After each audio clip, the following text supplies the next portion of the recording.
திறக்கப்பட்டிருந்த ஒரு வாசல். இவைகளுக்கு பின்பு இதோ பரலோகத்தில் திறக்கப்பட்டிருந்த ஒரு வாசலை கண்டேன். முன்னே எக்கால சத்தம் போல என்னுடனே பேச நான் கேட்டிருந்த சத்தமானது, இங்கே ஏறி வா, இவைகளுக்கு பின்பு சம்பவிக்க வேண்டியவைகளை உனக்கு காண்பிப்பேன் என்று விளம்பினது.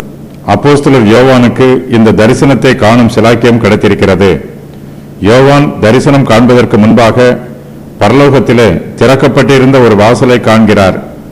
வருங்காலத்தில் நமக்கு என்ன நடைபெறும் என்பது நமக்கு தெரியாது.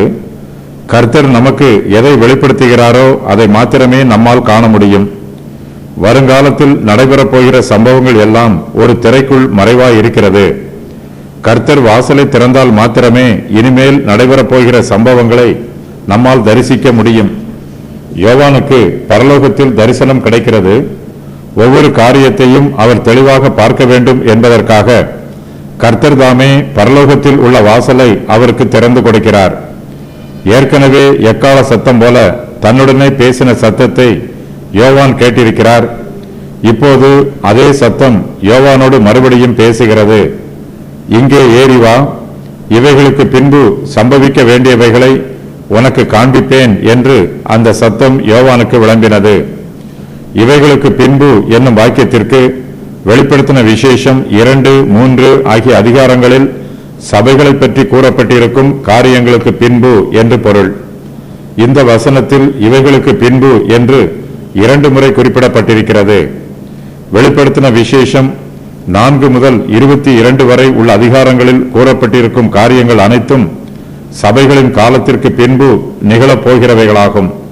அதாவது இந்த நிகழ்ச்சிகள் சபை எடுத்துக்கொள்ளப்பட்ட பின்பு நடைபெறும். வெளிப்படுத்தின விசேஷம் 4:1 வசனத்தில் சபை எடுத்துக்கொள்ளப்பட்டிருக்கிறது என்பதற்கு சான்றுகள். வெளிப்படுத்தின விசேஷம் 4 முதல் 22 வரை உள்ள அதிகாரங்களில் கூறப்பட்டிருக்கும் காரியங்கள் இவைகளுக்கு பின்பு சம்பவிக்க வேண்டியவைகள் என்று இயேசு கிறிஸ்து வெளிப்படுத்தி இருக்கிறார். இவைகளுக்கு பின்பு என்பது சபைகளுக்கு பின்பு என்று பொருள்படும். வெளிப்படுத்தின விசேஷம் 4 முதல் 22 வரை உள்ள அதிகாரங்களில் கூறப்பட்டிருக்கும் நிகழ்ச்சிகள் நடைபெறுவதற்கு முன்பு சபை எடுத்துக்கொள்ளப்படும். வெளிப்படுத்தின விசேஷம் 2, 3 ஆகிய அதிகாரங்களில் கூறப்பட்டிருக்கும் நிகழ்ச்சிகள் நடைபெறும் பொழுது சபை இந்த உலகத்தில் இருந்தது. அதன் பின்பு சபை எடுத்துக்கொள்ளப்பட்டு வெளிப்படுத்தின விசேஷம் 4 முதல் 22 வரை உள்ள அதிகாரங்களில் கூறப்பட்டிருக்கும் காரியங்கள் நடைபெறும். அப்போது சபை இந்த உலகத்தில் இராது. சபை என்னும் வார்த்தை வெளிப்படுத்தின விசேஷம் 1, 2, 3 ஆகிய அதிகாரங்களில் 19 தடவைகள் பயன்படுத்தப்பட்டிருக்கிறது. இந்த புஸ்தகத்தின் 3வது பகுதியான வெளிப்படுத்தின விசேஷம் 4:1 முதல் 22:5 வரை உள்ள வசன பகுதிகளில் சபை என்னும் வார்த்தை ஒரு தடவை கூட பயன்படுத்தப்படவில்லை. ஆகையினால் இவைகளுக்கு பின்பு சம்பவிக்க வேண்டியவைகள் என்பது சபை காலத்திற்கு பின்பு சம்பவிக்க வேண்டியவைகளாகும். வெளிப்படுத்தின விசேஷத்தின் முடிவுரையில் சபையை பற்றி மறுபடியும் கூறப்பட்டிருக்கிறது. நிறைவேற வேண்டியவைகள் பூரணமாக வெளிப்படுத்தப்பட்ட பின்பே சபையை பற்றிய குறிப்பு காணப்படுகிறது. வெளிப்படுத்தின விசேஷம் 4 முதல் 22 வரை உள்ள அதிகாரங்களில் காணப்படும் நிகழ்ச்சிகள் நிறைவேறும் போது சபை பூமியில் இருந்திருக்கும் என்றால் இந்த அதிகாரங்களில் சபையை பற்றிய குறிப்பு நிச்சயமாகவே காணப்பட்டிருக்கும். சிங்காசனங்களில் வீற்றிருக்கும் மூப்பர்கள் உயிர்த்தெழுந்த பரிசுத்தவான்களின் பிரதிநிதிகள் ஆவார்கள். வெளிப்படுத்தின விசேஷம் 4:1 வசனத்திற்கு பின்பு அவர்கள் பரலோகத்தில் காணப்படுகிறார்கள். தானியேலின் 70வது வாரம் இக்காலத்தின் கடைசி 7 வருஷமாக இருக்கும். இக்காலத்தில் வெளிப்படுத்தின விசேஷம் 4 முதல் 19, மத்தேயு 24-25 ஆகிய அதிகாரங்களில் கூறப்பட்டிருக்கும் காரியங்கள் அனைத்தும் நிறைவேறும். வாரம் என்பது இஸ்ரவேலை குறிக்கும், சபையை குறிக்காது. ஆகையினால் வாரத்திற்கு முன்பாக சபை எடுத்துக்கொள்ளப்படும். வெளிப்படுத்தின விசேஷம் 4:1 வசனத்தை தவிர சபை எடுத்துக்கொள்ளப்படுவதற்கும் பழைய ஏற்பாட்டு பரிசுத்தவான்கள் எடுத்துக்கொள்ளப்படுவதற்கும் வேறு வசன ஆதாரம் எதுவும் இல்லை. தானியேலின் 70வது வாரத்தில் உபத்திரவ காலத்தின் பரிசுத்தவான்களும் ஆண் பிள்ளையும் மட்டுமே ரட்சிக்கப்பட்டு எடுத்துக்கொள்ளப்பட்டார்கள். இவர்கள் வேறு, பழைய ஏற்பாட்டு பரிசுத்தவான்களும் சபையும் வேறு. ஆகையினால் சபையானது வெளிப்படுத்தின விசேஷம் 4:1 வசனத்தில் எடுத்துக்கொள்ளப்பட்டிருக்க வேண்டும். வெளிப்படுத்தின விசேஷம் 2, 3 ஆகிய அதிகாரங்களில் கூறப்பட்டிருக்கும் நிகழ்ச்சிகள் நிறைவேறிய பின்பும் வெளிப்படுத்தின விசேஷம் 4 முதல் 22 வரை உள்ள அதிகாரங்களில் கூறப்பட்டிருக்கும் நிகழ்ச்சிகள் நிறைவேறுவதற்கு முன்பும் சபை எடுத்துக்கொள்ளப்பட்டிருக்கும். சபை என்பது ஆண் பிள்ளையோ அல்லது உபத்திரவ காலத்து பரிசுத்தவான்களோ அல்ல. லூக்கா 21, 34, 35, 36 ஆகிய வசனங்களில் இயேசு கிறிஸ்து இனி சம்பவிக்கப் போகிற இவைகளுக்கெல்லாம் நீங்கள் தப்பி மனுஷகுமாரனுக்கு முன்பாக நிற்க பாத்திரவான்களாக எண்ணப்படுவதற்கு எப்பொழுதும் ஜெபம் பண்ணி விழித்திருங்கள் என்று கூறியிருக்கிறார். மத்தேயு 24, 4 முதல் 26, லூக்கா 21, 4 முதல் 19, வெளிப்படுத்தின விசேஷம் 6 முதல் 19 வரை உள்ள அதிகாரங்கள் ஆகியவற்றில் கூறப்பட்டிருக்கும் காரியங்களில் இருந்து அவர்கள் தப்பித்துக் கொள்வார்கள். தேவனுடைய கோபாக்கினையில் இருந்து பரிசுத்தவான்கள் தப்பித்துக் கொள்வார்கள் என்று 1 தெசலோனிக்கேயர் 5, 1 முதல் 11 வரை உள்ள வசனங்களில் நமக்கு வேறொரு வாக்குத்தத்தமும் உள்ளது. தேவன் நம்மை கோபாக்கினைக்கென்று நியமிக்காமல் நம்முடைய கர்த்தராகிய இயேசு கிறிஸ்து மூலமாய் ரட்சிப்படைவதற்கென்று நியமித்தார். நாம் விழித்திருப்பவர்கள் ஆனாலும் நித்திரை அடைந்தவர்கள் ஆனாலும் தம்முடனே கூட நாம் ஏகமாய் பிழைத்திருக்கும்படி அவர் நமக்காக மரித்தாரே. ஆகையால் நீங்கள் செய்து வருகிறபடியே ஒருவரை ஒருவர் தேற்றி ஒருவருக்கொருவர் பக்தி விருத்தி உண்டாகும்படி செய்யுங்கள். தேவன் நம்மை கோபாக்கினைக்கென்று நியமித்திருப்பார் என்றால் ஒருவரை ஒருவர் நம்மால் தேற்ற முடியாது. 2 தெசலோனிக்கேயர் 2, 6, 7, 8 ஆகிய வசனங்களில் தானியேலின் 70வது வாரத்திற்கு முன்பும் அந்தி கிறிஸ்து வெளிப்படுவதற்கு முன்பும் சபை எடுத்துக்கொள்ளப்படும் என்று வாசிக்கிறோம். வெளிப்படுத்தின விசேஷம் 4 முதல் 19 வரை உள்ள அதிகாரங்களில் கூறப்பட்டிருக்கும் நிகழ்ச்சிகள் இந்த வாரத்தில் நடைபெறும் நிகழ்ச்சிகளாகும். ஆகையினால் வெளிப்படுத்தின விசேஷம் 4:1 வசனத்தில் சபை எடுத்துக்கொள்ளப்படும் என்பது தெளிவாகிறது. வெளிப்படுத்தின விசேஷம் 1, 2, 3 ஆகிய அதிகாரங்களில் மனுக்குலத்தின் மீது தேவனுடைய மனப்பாங்கு கிருபையும் இரக்கமும் நிறைந்ததாய் உள்ளது. வெளிப்படுத்தின விசேஷம் 4 முதல் 19 வரை உள்ள அதிகாரங்களில் மனுக்குலத்தின் மீது தேவனுடைய மனப்பாங்கு நியாய தீர்ப்பு வருவிக்கக்கூடியதாக இருக்கிறது. தானியேலின் 70வது வாரத்தில் நாம் வாசிக்கும் முத்திரைகள், எக்காலங்கள், திரைகள் ஆகியவை தேவனுடைய நியாய தீர்ப்பை வெளிப்படுத்துகின்றன. சபை இவற்றின் மூலமாக செல்லவில்லை என்றால் வெளிப்படுத்தின விசேஷம் 4:1 வசனத்தில் சபையானது எடுத்துக்கொள்ளப்பட்டிருக்க வேண்டும். வெளிப்படுத்தின விசேஷம் 4:1 வசனத்திற்கு பின்பு இஸ்ரவேலை பற்றி விசேஷமாக கூறப்பட்டிருக்கிறது. இந்த வசனத்திற்கு முன்பு வரையிலும் சபையை பற்றியே விசேஷமாக கூறப்பட்டுள்ளது. வெளிப்படுத்தின விசேஷம் 4 முதல் 19 வரை உள்ள அதிகாரங்களில் பூமியில் சபை இருந்திருக்கும் என்றால் அந்த சபையை பற்றி விசேஷமாக கூறப்பட்டிருக்கும். ஆனால் இந்த அதிகாரங்களில் சபையை பற்றி எதுவும் கூறப்படவில்லை. வெளிப்படுத்தின விசேஷம் புஸ்தகத்தில் 2 பகுதிகள் உள்ளன. முதலாவது பகுதி வெளிப்படுத்தின விசேஷம் 4:1 வசனத்திற்கு முற்பட்ட பகுதியாகும். இந்த அதிகாரங்களிலும் வசனங்களிலும் சபை எடுத்துக்கொள்ளப்படுவதற்கு முன்பாக நடைபெறும் நிகழ்ச்சிகளை வாசிக்கிறோம். இந்த புஸ்தகத்தின் 2வது பகுதி வெளிப்படுத்தின விசேஷம் 4:1 வசனத்திற்கு பின்பு வெளிப்படுத்தின விசேஷம் 19வது அதிகாரம் வரையில் உள்ள பகுதியாகும். இயேசு கிறிஸ்துவின் 2ஆம் வருகைக்கு முன்பாகவும் சபை எடுத்துக்கொள்ளப்படுவதற்கு பின்பாகவும் நடைபெறும் நிகழ்ச்சியை இந்த அதிகாரங்களும் வசனங்களும் விளக்குகின்றன. வெளிப்படுத்தின விசேஷம் 4:1 வசனத்திற்கு பின்பு இஸ்ரவேலை பற்றி விசேஷமாக கூறப்பட்டிருக்கும் காரியங்கள். மத்தேயு எழுதின சுவிசேஷத்தில் பழைய ஏற்பாட்டை குறித்து 92 வசனங்களும் எபிரேய நிருபத்தில் 102 வசனங்களும் உள்ளன. வெளிப்படுத்தின விசேஷத்திலோ 285 வசனங்கள் பழைய ஏற்பாட்டை குறிப்பிடுகிறது. ஆகையினால் வெளிப்படுத்தின விசேஷம் 4:1 வசனத்திற்கு பின்பு இந்த புஸ்தகத்தின் யூத அம்சம் நிரூபணமாகிறது. வெளிப்படுத்தின விசேஷம் 4 முதல் 22 வரை உள்ள அதிகாரங்களில் ஆட்டுக்குட்டி என்னும் வார்த்தை 27 தடவைகள் பயன்படுத்தப்பட்டிருக்கிறது. ஆனால் வெளிப்படுத்தின விசேஷம் 1, 2, 3 ஆகிய அதிகாரங்களிலும் ஆட்டுக்குட்டி என்னும் வார்த்தை ஒரு தடவை கூட பயன்படுத்தப்படவில்லை. பவுலின் நிருபங்களில் சபைகளை குறிப்பதற்கு ஆட்டுக்குட்டி என்னும் வார்த்தை பயன்படுத்தப்படவே இல்லை. புதிய ஏற்பாட்டில் மொத்தம் 4 தடவைகள் மட்டுமே ஆட்டுக்குட்டி என்னும் வார்த்தை பயன்படுத்தப்பட்டிருக்கிறது. இந்த 4 இடங்களிலும் இந்த வார்த்தை இஸ்ரவேலோடு தொடர்பு படுத்தியே பயன்படுத்தப்பட்டுள்ளது. யூதா கோத்திரத்து சிங்கம், தாவீதின் வேறுமானவர் ஆகிய வாக்கியங்கள் யூத அம்சத்தை வெளிப்படுத்துகின்றன. வெளிப்படுத்தின விசேஷம் 7, 1 முதல் 8, 14, 1 முதல் 5 ஆகிய வசனங்களில் காணப்படும் 144,000 பேர் என்னும் எண்ணிக்கை யூத அம்சத்தை வெளிப்படுத்துகிறது. சபை எடுத்துக்கொள்ளப்பட்ட பின்பு நடைபெற்ற நிகழ்ச்சிகளின் மூலமாக இவர்கள் ரட்சிக்கப்படுவார்கள். முத்திரைகள், எக்காலங்கள், பொற்கலசங்கள் ஆகிய நிகழ்ச்சிகள் எகிப்தின் மீது வருவிக்கப்பட்ட வாதைகளை மறுபடியும் நினைவூட்டுகிறது.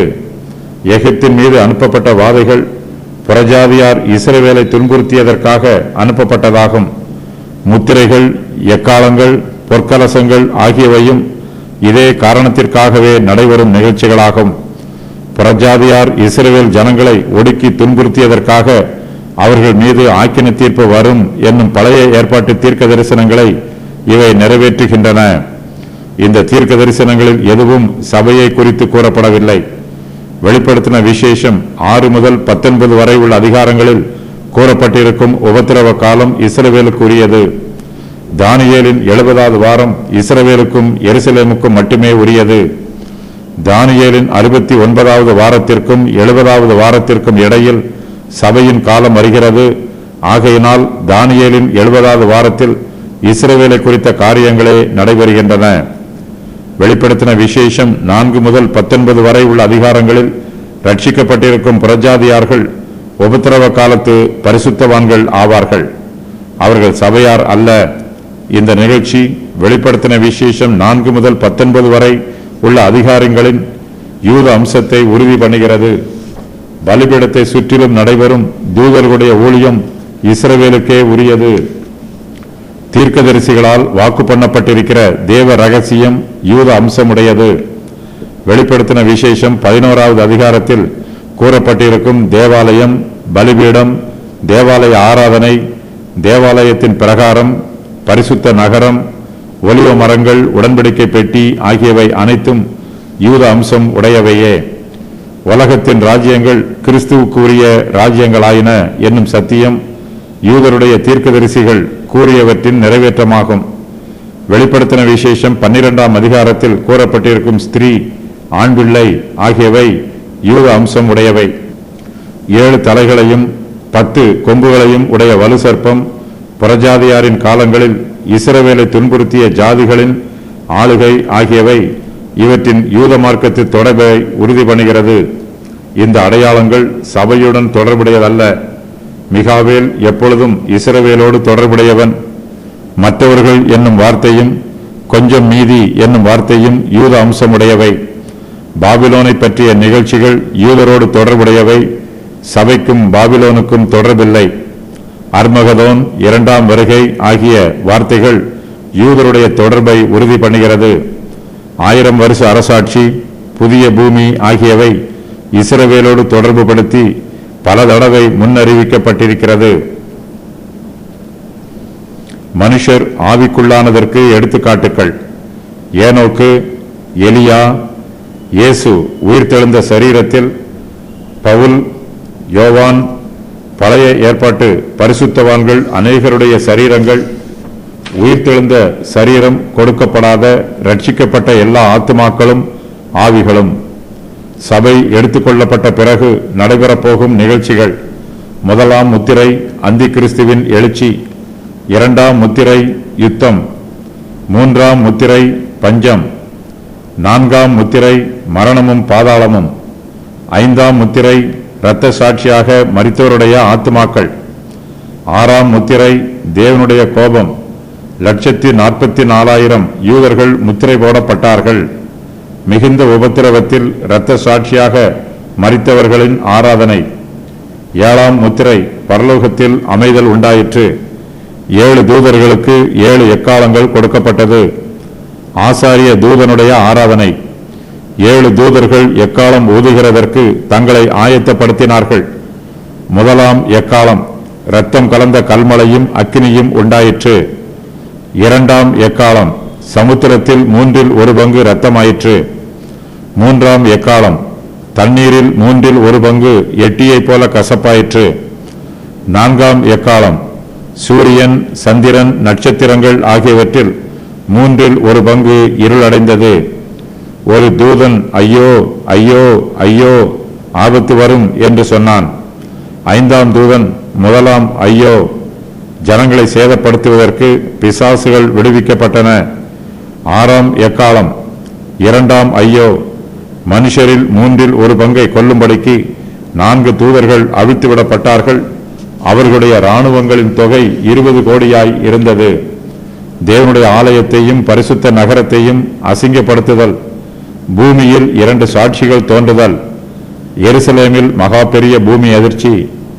ஏழாம் எக்காலம், அறிவிப்புகள். பரலோகத்தில் தேவனுடைய ஆலயம் திறக்கப்பட்டது. சூரியனை அணிந்திருந்த ஸ்திரீ வருத்தப்பட்டு அலறினாள். வலு சர்ப்பம் ஆண் பிள்ளையை பட்சித்து போடும்படிக்கு எதிர்த்து நின்றது. ஆண் பிள்ளை பரலோகத்திற்கு எடுத்துக் கொள்ளப்பட்டது. ஸ்திரீயானவள் 3.5 வருஷங்களுக்கு 1260 நாள் வனாந்திரத்திற்கு ஓடிப்போனாள். வானத்தில் யுத்தம் உண்டாயிற்று. வலு சர்ப்பம் ஸ்திரீயை துன்பப்படுத்தினது. வலு சர்ப்பம் சாத்தான் ஸ்திரீயின் சந்ததியான மற்றவர்களுடனே யுத்தம் பண்ண போயிற்று. சமுத்திரத்தில் இருந்து ஒரு மிருகம் எழும்பி வந்தது. அந்தி கிறிஸ்துவுக்கு ஜாதிகளின் மேல் அதிகாரம் கொடுக்கப்பட்டது. வேறொரு மிருகம் பூமியில் இருந்து எழும்பி வந்தது. கள்ளத்தீர்க்கதரிசி மிருகத்தை வணங்கும் ஆராதனையை ஆரம்பித்தான். 144,000 யூதர்கள், ஆண் பிள்ளை ஆகியோர் தேவனுக்கு முன்பாக நின்றார்கள். வேறொரு தூதன் நித்திய சுவிசேஷத்தை அறிவித்தான். பாபிலோன் மகா நகரம் விழுந்தது என்று வேறொரு தூதன் அறிவித்தான். மிருகத்தை வணங்குகிறவர்கள் அக்னியினாலும் கந்தகத்தினாலும் பாதிக்கப்படுவார்கள் என்று வேறொரு தூதன் அறிவித்தான். கர்த்தருக்குள் மரிக்கிறவர்கள் இரத்த சாட்சிகள் இது முதல் பாக்கியவான்கள் என்று எழுதப்பட்டார்கள். அறுவடை, அர்மகதோன். பழுத்த குலைகளின் அறுவடை, அர்மகதோன். தேவனுடைய கோபாக்கினையால் நிறைந்த 7 பொற்கலசங்கள். உபத்திரவ காலத்தில் இரத்த சாட்சிகளாக மரித்தவர்களுடைய ஆராதனை. பரலோகத்தில் சாட்சியின் கூடாரமாகிய ஆலயம் திறக்கப்பட்டது. முதலாம் கலசம், மனுஷர்களுக்கு பொல்லாத கொடிய புண் உண்டாயிற்று. இரண்டாம் கலசம், சமுத்திரம் செத்தவனுடைய இரத்தம் போல் ஆயிற்று. மூன்றாம் கலசம், ஆறுகளும் நீரூற்றுகளும் இரத்தமாயின. நான்காம் கலசம், மிகுந்த உஷ்ணத்தினால் மனுஷர்கள் தகிக்கப்பட்டார்கள். ஐந்தாம் கலசம், இருள். ஆறாம் கலசம், ஐபிராத் நதியின் தண்ணீர் வற்றி போயிற்று. 3 அசுத்த ஆவிகள், ஜாதிகளை அர்மகதோன் யுத்தத்திற்கு கூட்டிச் சேர்த்தல். ஏழாம் கலசம், பூமி அதிர்ச்சி. பாபிலோனும் மற்ற நகரங்களும் அழிந்தன. பூமியின் ராஜாக்கள் மகா வேசியோட வேசித்தனம் பண்ணினார்கள். மகா வேசி பரிசுத்தவான்களை இரத்த சாட்சிகளாக மரிக்கச் செய்தாள். 8வது ராஜ்யம் உண்டாயிற்று. ஆட்டுக்குட்டியானவருடனே யுத்தம். மகா வேசியோடு யுத்தம். ஆட்டுக்குட்டியானவருடைய கல்யாணம். இயேசு கிறிஸ்துவின் 2ஆம் வருகை. ஒரு தூதன் பறவைகளை மகாதேவன் கொடுக்கும் விருந்துக்கு கூடி வாருங்கள் என்று மிகுந்த சத்தத்தோட கூப்பிட்டான். அர்மகதோனில் யுத்தம். சாத்தான் கட்டி வைக்கப்பட்டான். முதலாம் உயிர்த்தெழுதல் நிறைவு பெறுகிறது. கிறிஸ்துவின் 1000 வருஷ அரசாட்சி ஆரம்பமாகிறது. சாத்தான் தன் காவலில் இருந்து விடுதலையாகிறான். பூமியின் மீது நடைபெறும் கடைசி கலகம். சாத்தான் நரகத்தில் தள்ளப்பட்டான். 2ஆம் உயிர்த்தெழுதல், மரித்து போன துன்மார்க்கருடைய நியாய தீர்ப்பு. புதிய வானமும் புதிய பூமியும், தேவனுடைய நகரம் புதிய எருசலேம் பரலோகத்தை விட்டு இறங்கி வருகிறது.